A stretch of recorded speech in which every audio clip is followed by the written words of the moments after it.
Hello everybody, welcome to my channel. Thank you so much for joining me. I'm sorry for the quality of the sound and of this whole recording. This is what is available for me in my current life conditions.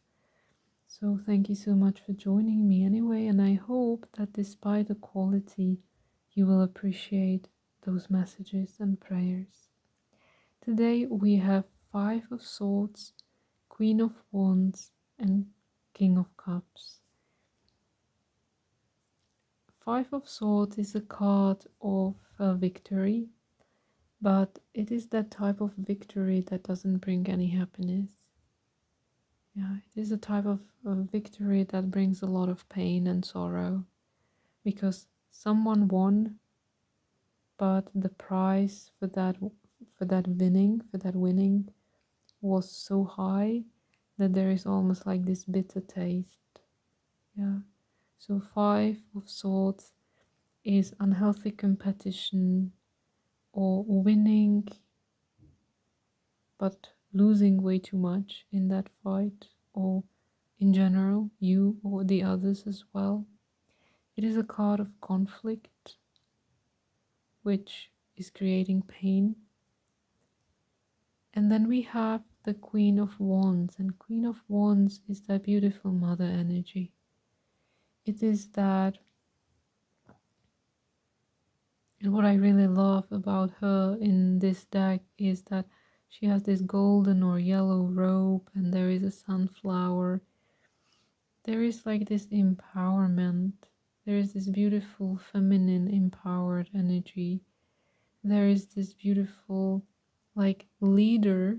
It is a beautiful image or symbol, Queen of Wands, of healthy leadership that is not creating conflict, that is not creating like I have to win no matter what the other party is going through. I just want to win. You know, it is a beautiful symbol of that healthy, mature, nurturing leadership that can embrace everybody in the conflict and somehow find new ways or new solutions, healthy ways, healthy empowerment. It is someone who has capacity to be a problem solver or a voice maybe for someone who needs to be protected, or a voice for parties that are fighting among one another. So there is basically this beautiful message about how can we embrace this healthy leadership? How can we become those peacemakers in a very empowered way? When I take into this game that we have here, or into this storyline that we have here, when I take this King of Cups, King of Cups is very mature, healthy, beautiful water energy, or emotional wisdom if you want, emotional intelligence if you want, like being very emotionally matured up to the point of understanding the pain of others and having a lot of empathy, having a lot of compassion. King of Cups is somebody who is very compassionate, very stable in their own emotions. It is someone who has capacity to heal you by words, heal you by compassion, heal you by deep listening and love, heal you by some creative or artistic solutions. So when you take a look at this whole story, what I really love here is that we are basically guided here or invited here to step into these powerful roles instead of constantly creating very painful conflicts. Painful conflicts in our inner world, painful conflicts in our outer world, when basically somebody is always winning but others are paying the cost for that. And then there is like this another conflict arising from that. It almost feels like we are guided to embody, and what is beautiful is that we have men and women, so basically the masculine and the feminine in balance.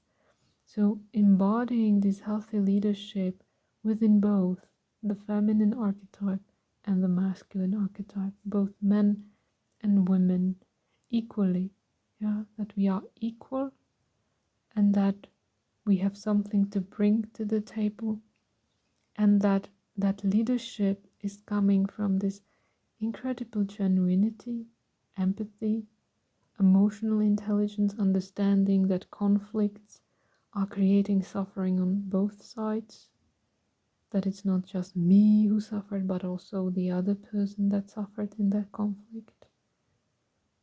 It is about self-empowerment that is coming from understanding basically who I really am, from understanding that I'm deeply connected with Source, with love, with God. It is also coming not only from the space of empathy and deep listening, but it is also coming from the space of right action, which is basically the Queen of Wands. It's the right action. Right action, empathy, deep listening. So there is this beautiful invitation: how can I be this in this world? Best in my capacity. How can I be this? How can I participate in this beautiful way of leadership and showing up in this world? It doesn't have to be anything big. You know, sometimes we have this feeling like it has to be something big. I have to be somewhere on stage. Not necessarily, because those acts of love are usually those acts in our everyday life that are not visible, sometimes not even visible to the eyes of others.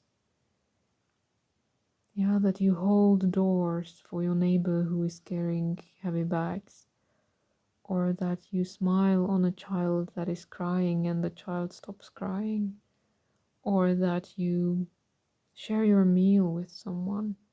You know, like these, sometimes we have this really twisted idea of this like being a hero in this world, but what is really heroic in this world is usually something very small and invisible to the eyes of others. Those little acts of kindness, those little acts of compassion, those little acts when we stand up for someone or something or ourselves for things that are important. Yeah. So that's a very beautiful message. I thank you very much for joining me. I bless you.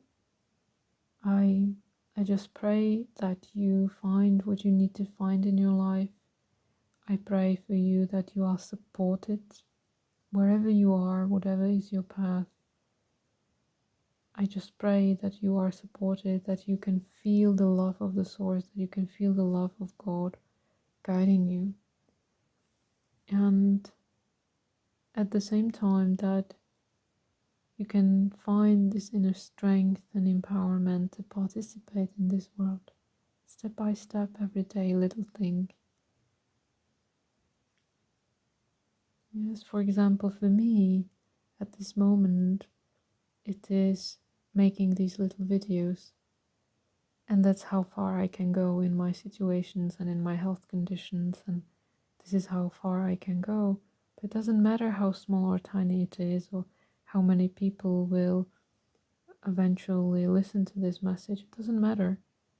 It is just that imprint. It is just that act of showing up, act of kindness, a little drop into this ocean. Yeah. So I hope you feel inspired. May you be blessed, and I will connect with you soon.